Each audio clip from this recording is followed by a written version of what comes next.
Hello दोस्तों, नमस्कार। स्वागत है आपका हमारे चैनल पाल जी के ज्ञान में। दोस्तों आज साइंस की क्लास आपको देखने को मिलेगी दोस्तों, जिसमें आपको फुल दोस्तों केमिस्ट्री, फिजिक्स और बायोलॉजी एवं पेडागोजी के भी प्रश्न देखने को मिलेंगे दोस्तों। एक एक प्रश्न बहुत ही महत्वपूर्ण है दोस्तों। इन प्रश्नों को दोस्तों बिल्कुल भी मिस ना करें। तो देखते हैं दोस्तों पहले प्रश्न को। पहला प्रश्न क्या कहता है? पहला प्रश्न दोस्तों कहता है, विद्यालय में विज्ञान मेले का आयोजन क्यों किया जाता है? विद्यालयों में विज्ञान मेले का आयोजन दोस्तों क्यों किया जाता है? शिक्षार्थियों को उनकी परीक्षा में अच्छे अंक प्राप्त करने में सहायता करने के लिए दोस्तों। गलत दोस्तों हो जाएगा। शिक्षार्थियों में विज्ञान में सृजन एवं प्रयोग करने की क्षमता का विकास करने के लिए दोस्तों। बिल्कुल सही है दोस्तों। शिक्षार्थियों का उनके प्रदर्शन के आधार पर मूल्यांकन। बिल्कुल गलत हो जाएगा दोस्तों मूल्यांकन इसमें। शिक्षार्थियों को विज्ञान में उच्च शिक्षा प्राप्त करने के लिए तैयार करना, ये भी गलत हो जाएगा दोस्तों। तो दोस्तों क्यों किया जाता है दोस्तों? शिक्षार्थियों में विज्ञान में सृजन एवं प्रयोग करने की क्षमता का विकास करने के लिए। तो ऑप्शन नंबर 20 का सही उत्तर हो जाएगा। दोस्तों जो चैनल पर नए हैं वो चैनल को लाइक और सब्सक्राइब जरूर कर लें। प्रश्न नंबर 2 है, निम्नलिखित में से कौन से विज्ञान दृष्टिकोण का गुण नहीं है? निम्नलिखित में से कौन सा वैज्ञानिक दृष्टिकोण का गुण नहीं है दोस्तों? इसमें अधिक सीखने की उत्सुकता, समस्याओं के प्रति व्यवहार में वस्तुनिष्ठता, कठिन कार्य, खुला मस्तिष्क। दोस्तों इसमें पूछा गया वैज्ञानिक दृष्टिकोण का कौन सा गुण नहीं है दोस्तों? तो इसमें हो जाएगा कठिन कार्य। ऑप्शन नंबर सी इसका सही उत्तर हो जाएगा। चलते हैं प्रश्न नंबर 3 की तरफ।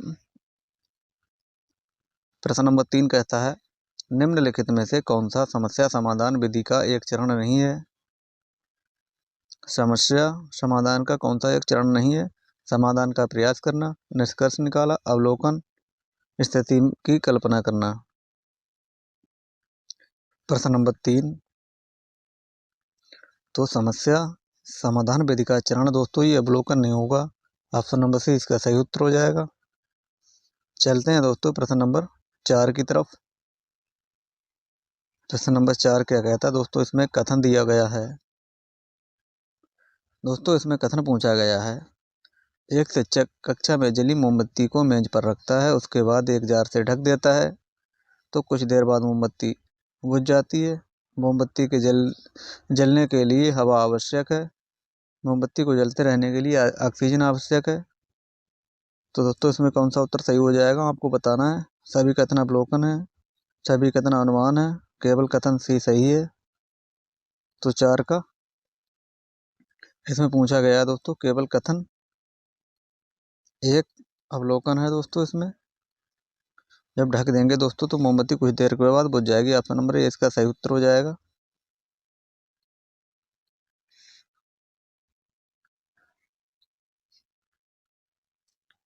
चलते हैं दोस्तों प्रश्न नंबर 5 की तरफ। प्रश्न नंबर 5 कहता है, पादपों एवं वृक्षों में पानी ऊपर तक चूषण चक्रण खिंचाव के कारण पहुंचता है। निम्नलिखित में से किस परिघटना के कारण ये चूषण कर्षण होता है? वाष्पोत्सर्जन द्वारा, प्रकाश संश्लेषण द्वारा, शोषण के द्वारा या अवशोषण के द्वारा। प्रश्न नंबर 5 जो दोस्तों पानी ऊपर की तरफ खिंचाव के कारण पहुंचता है, तो दोस्तों इसके कारण ये घटित होता है। तो दोस्तों ये होता है वाष्पोत्सर्जन के द्वारा। ऑप्शन नंबर ए इसका सही उत्तर हो जाएगा। वाष्पोत्सर्जन, ऑप्शन नंबर ए इसका सही उत्तर हो जाएगा। प्रश्न नंबर 6 की तरफ चलते हैं। प्रश्न नंबर 6 क्या कहता है, निम्नलिखित में से कौन सा अदरक का अजरनांग है दोस्तों? जड़ है, पत्ती है, तना है या फिर बीज है? तो दोस्तों इसमें अदरक का पूछा गया है। प्रश्न नंबर 6, तो इसमें अदरक का एक तना हो जाएगा दोस्तों। ऑप्शन नंबर सी इसका सही उत्तर हो जाएगा, तना। ऑप्शन नंबर सी इसका सही उत्तर हो जाएगा। प्रश्न नंबर 7 है, लकड़ी का एक गुटका किसी मेज पर विराम की अवस्था में है, इस गुटके पर कार्यरत बलों के विषय में क्या कहा जा सकता है? इस पर कोई बल कार्य नहीं कर रहा, गुरुत्वाकर्षण और घर्षण बल इस पर कार्य कर रहे हैं, इस पर संतुलित बलों का कोई युगल कार्य कर रहा है, इस पर केवल गुरुत्वाकर्षण बल ही कार्य कर रहा है। प्रश्न नंबर दोस्तों 7 का क्या हो जाएगा, तो दोस्तों इसमें 7 में हो जाएगा, इस पर संतुलित बलों का कोई युगल कार्य कर रहा है। ऑप्शन नंबर सी इसका सही उत्तर हो जाएगा। प्रश्न नंबर दोस्तों 8 इसमें पूछा गया है। 8 क्या कहता है, एक ऐसे पौधों को जिसमें बीजाणु बनते हैं, संवहन ऊतक है परंतु पुष्प व बीज नहीं है, किस समूह में वर्णित करेंगे इसे। ऐसे पौधों को जिसमें बीजाणु बनते हैं, संवहन ऊतक हैं परंतु पुष्प व बीज नहीं है, किस समूह में होंगे ये। शैवाल, बायोप्रोटा, टेरिडोफाइटा या जिम्नोस्पर्म। तो दोस्तों ऐसे होंगे टेरिडोफाइटा में। ऑप्शन नंबर सी इसका सही उत्तर हो जाएगा। चलते हैं प्रश्न नंबर 9 पर। एक अवतल लेंस से बनने वाला प्रतिबिंब कैसा होगा। एक अवतल लेंस से बनने वाला प्रतिबिंब कैसा होगा, सदैव वास्तविक होगा, आभासी होगा, सदैव आभासी होगा, सदैव वस्तु से बड़ा होगा। तो दोस्तों ये सदैव कैसा होगा, सदैव आभासी होगा। ऑप्शन नंबर बी इसका सही उत्तर हो जाएगा। प्रश्न नंबर 10 है, चींटी के डंक में कौन सा अम्ल पाया जाता है। एस्कॉर्बिक अम्ल या फिर टार्टिक अम्ल, लैक्टिक या फॉर्मिक अम्ल। तो चींटी के डंक में कौन सा अम्ल पाया जाता है दोस्तों, आपको बताना है। चींटी के डंक में कौन सा अम्ल पाया जाता है। प्रश्न नंबर 10, तो ये फॉर्मिक अम्ल पाया जाता है। ऑप्शन नंबर डी इसका सही उत्तर हो जाएगा। चलते हैं प्रश्न नंबर 11 की तरफ। मनुष्य का कौन सा अंग अवशेषी अंग होता है। मनुष्य का कौन सा अंग अवशेषी अंग होता है। कर्णपल्लव पेशी, कर्णपल्लव, शुद्धांत या दांत। प्रश्न नंबर 11, तो प्रश्न नंबर 11 का ऑप्शन नंबर ए इसका सही उत्तर हो जाएगा। कर्णपल्लव पेशियां, ऑप्शन नंबर ए इसका सही उत्तर हो जाएगा। प्रश्न नंबर 12, दो चुंबकीय बल रेखाएं कौन सी क्रिया करती हैं। उदासीन बिंदुओं पर एक दूसरे को काटती हैं, उत्तरी एवं दक्षिणी ध्रुवों के निकट काटती हैं, एक दूसरे को कभी नहीं काट सकती, चुंबकीय स्थिति के अनुसार एक दूसरे को काटती हैं। प्रश्न नंबर 12 है, तो दोस्तों एक दूसरे को कभी नहीं काट सकती दोस्तों। ऑप्शन नंबर सी इसका सही उत्तर हो जाएगा। प्रश्न नंबर 13 की तरफ चलते हैं। प्रश्न नंबर आज का 13 है, निम्नलिखित में से जीवाणु बैक्टीरिया द्वारा फैलने वाले रोगों का समूह इनमें से कौन सा हो जाएगा। मलेरिया, पोलियो और मियादी बुखार, छोटी माता, तानिका शोथ, मेनिंजाइटिस और तपेदिक टर्बुकुलर निमोनिया और मियादी बुखार, छोटी माता, इन्फ्लुएंजा और पोलियो। प्रश्न नंबर 13, तो जीवाणु बैक्टीरिया के द्वारा फैलने वाला कौन सा हो जाएगा। ये हो जाएगा तपेदिक, निमोनिया और मियादी बुखार, टाइफाइड। ऑप्शन नंबर सी इसका सही उत्तर हो जाएगा दोस्तों। ऑप्शन नंबर सी इसका सही उत्तर हो जाएगा। चलते हैं प्रश्न नंबर 14 की तरफ। प्रश्न नंबर 14 क्या कहता है, सेलुलोज बहुत बहुल खाद्य पदार्थ मानव के आहार के आवश्यक अवयव माने जाते हैं। निम्नलिखित में से कौन सा सेलुलोज के बारे में सही है। मानव में सेलुलोज पाचन एंजाइम नहीं होते हैं। सेलुलोज एक प्रकार का कार्बोहाइड्रेट है जो मानव रुधिर में अवशोषित होकर ऊर्जा प्रदान करता है। सेलुलोज आसानी से छोटे अवयवों में टूट जाता है जो रुचांत के रूप में निष्कासित हो जाते हैं। मानव में उपस्थित सेलुलोज पाचन जीवाणु सेलुलोज को रेशे में परिवर्तन कर देता है। तो इसका ऑप्शन नंबर ये सही उत्तर हो जाएगा। मानव में सेलुलोज पाचक एंजाइम नहीं होते। ऑप्शन नंबर ए इसका सही उत्तर हो जाएगा। प्रश्न नंबर 15, प्रश्न नंबर 15, हमारे सौर परिवार में ऐसे दो ग्रह हैं जिनका सूर्य के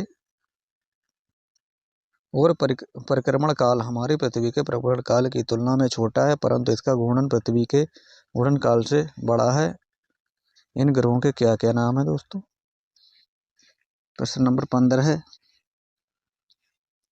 मंगल और बृहस्पति, बुध और शनि, बुध और शुक्र, यूरेनस और नेपच्यून। तो दोस्तों कौन कौन से हो जाएंगे दोस्तों? ये बुध और शुक्र। ऑप्शन नंबर सी इसका सही उत्तर हो जाएगा। चलते हैं प्रश्न नंबर 16 की तरफ। प्रश्न नंबर 16 है आज का, निम्नलिखित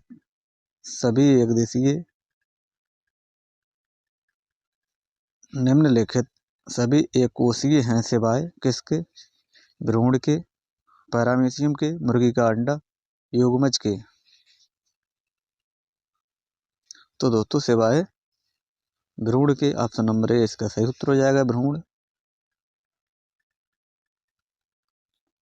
प्रश्न नंबर 17 है निम्नलिखित में से किस समुच्चय में केवल दूरी मापने के मात्रक हैं?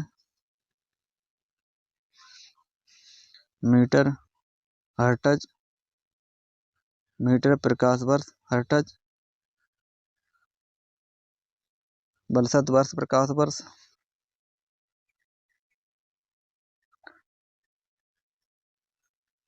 या फिर डी बलशत मीटर प्रकाश वर्ष। तो प्रश्न नंबर 17 का ऑप्शन नंबर डी सही उत्तर हो जाएगा। चलते हैं दोस्तों प्रश्न नंबर 18 की तरफ। आज का प्रश्न नंबर 18 है निम्नलिखित में से कौन सा पेट्रोलियम का उत्पाद नहीं है? स्नेहक तेल, पैराफिन, मोम, कोक, ब्यूटमेन। तो दोस्तों ये कोक नहीं होगा, ऑप्शन नंबर सी इसका सही उत्तर हो जाएगा। प्रश्न नंबर 19 दूध में निम्नलिखित में से कौन सा पोषक तत्व होते हैं? प्रोटीन, आयरन, लोहा, vitamin D, calcium. Protein, calcium, vitamin D, protein, vitamin A, carbohydrate, vitamin C, iron, लोहा। तो दूध में दोस्तों कौन कौन से पोषक तत्व होते हैं? तो दोस्तों उसमें होते हैं प्रोटीन, कैल्शियम और विटामिन डी। ऑप्शन नंबर 20 का सही उत्तर हो जाएगा। प्रश्न नंबर 20 कोशिका के विषय में कौन सा कथन सत्य है? सभी कोशिकाओं में केंद्रक होता है, सभी कोशिकाओं की आकृति गोल होती है, किसी ऊतक की कोशिकाएं समान होती हैं, किसी भली भांति व्यवस्थित जीव में कोशिकाओं का आकार समान होता है। प्रश्न नंबर 20 तो प्रश्न नंबर 20 का ऑप्शन नंबर सी किसी ऊतक की कोशिकाएं समान होती हैं। ऑप्शन नंबर सी इसका सही उत्तर हो जाएगा। प्रश्न नंबर 21 है एक शिक्षक के दृष्टिकोण से निम्नलिखित में से किसे आप शिक्षण में वैज्ञानिक विधा के लिए सबसे उपयुक्त समझते हैं? प्रश्न नंबर 21 अवधारणाओं के शिक्षण हेतु तकनीकी का प्रयोग दिखाना, शिक्षार्थियों को परियोजनाएं देना, अवधारणाओं से संबंधित गतिविधियों को शिक्षार्थियों से कराना, शिक्षार्थियों को कक्षा में अवधारणाओं को स्पष्ट करना। प्रश्न नंबर 21 तो प्रश्न नंबर 21 का ऑप्शन नंबर सी अवधारणाओं से संबंधित गतिविधियों को शिक्षार्थियों से कराना। ऑप्शन नंबर सी इसका सही उत्तर हो जाएगा। प्रश्न नंबर 22 है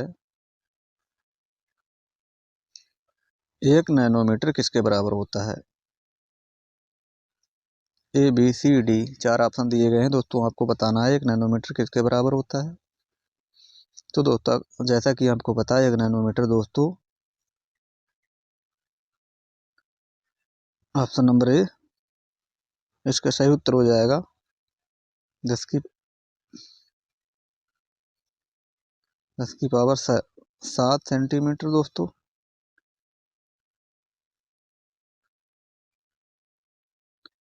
प्रश्न नंबर 23 राहुल कक्षा 6 के विद्यार्थी को घूर्णन पढ़ाना चाहता है, निम्नलिखित में से कौन सी अच्छी विधि होगी? गतिविधि आधारित शिक्षण, उदाहरण देना प्रदर्शन या चर्चा। तो दोस्तों सबसे अच्छी विधि दोस्तों कौन सी हो जाएगी? गतिविधि आधारित शिक्षण करना दोस्तों। ऑप्शन नंबर ए इसका सही उत्तर हो जाएगा। प्रश्न नंबर 24 है, निम्नलिखित में से कौन सा विज्ञान अधिगम का एक महत्वपूर्ण उद्देश्य है? विज्ञान की वस्तुओं की जानकारी एकत्रित करना, अध्ययनकर्ताओं में ईमानदारी, अखंडता और सहयोग के मूल्यों की प्राप्ति, अपने सहपाठियों को विज्ञान का ज्ञान अर्जित कराने में सहायता करना, विज्ञान का ज्ञान अर्जित करना। प्रश्न नंबर 24 तो हो जाएगा अध्ययनकर्ताओं में ईमानदारी, अखंडता और सहयोग के मूल्यों की प्राप्ति। ऑप्शन नंबर 20 का सही उत्तर हो जाएगा। प्रश्न नंबर 25 है, विज्ञान में निम्नलिखित में से किसके द्वारा सीखने में कमी का पता लगाया जा सकता है? अवधारणा मानचित्र, वर्णन अभिलेख या फिर पोर्टफोलियो या डी सत्र अंत उपलब्धि परीक्षण। प्रश्न नंबर 25 तो दोस्तों प्रश्न नंबर 25 का दोस्तों क्या हो जाएगा? अवधारणा मानचित्र, वर्णन अभिलेख दोस्तों, पोर्टफोलियो। तो दोस्तों ऑप्शन नंबर डी इसका सही उत्तर हो जाएगा। प्रश्न नंबर 26 क्या कहता है? राष्ट्रीय पाठ्यचर्या 2005 के अनुसार अच्छी विज्ञान शिक्षा होनी चाहिए। कक्षा कक्ष संस्कृति के प्रतिनिष्ठ, विज्ञान शिक्षक के प्रतिनिष्ठ, बच्चे के प्रतिनिष्ठ, विद्यालय के वातावरण के प्रतिनिष्ठ। तो दोस्तों अच्छी विज्ञान शिक्षा होनी चाहिए 2005 के अनुसार क्या होना चाहिए दोस्तों? तो होना चाहिए बच्चे के प्रति निष्ठ स्वभाव। Option number C. प्रश्न नंबर 27 है, अच्छी विज्ञान शिक्षा को बच्चे के प्रति ईमानदारी होना चाहिए का अर्थ है कि वह विज्ञान को हम पढ़ाते हैं जो बच्चे के प्रवेश से जुड़ा हुआ होना चाहिए। विज्ञान की विषय वस्तु के सार्थक बच्चों को संप्रेषण करना चाहिए, बच्चों के समझ के योग्य होना चाहिए, बच्चों को सीखने की प्रक्रिया के कौशलों में शामिल होना चाहिए। प्रश्न नंबर 27। तो प्रश्न नंबर 27 का क्या होना चाहिए दोस्तों? ये होना चाहिए बच्चों को समझ आने योग्य होना चाहिए। ऑप्शन नंबर सी इसका सही उत्तर हो जाएगा।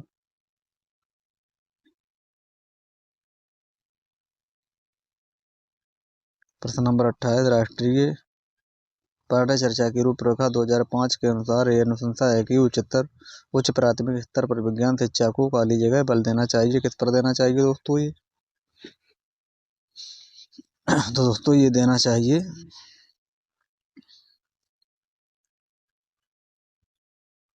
कक्षा कक्षीय अधिगम को जोड़ने की मदद हो सके।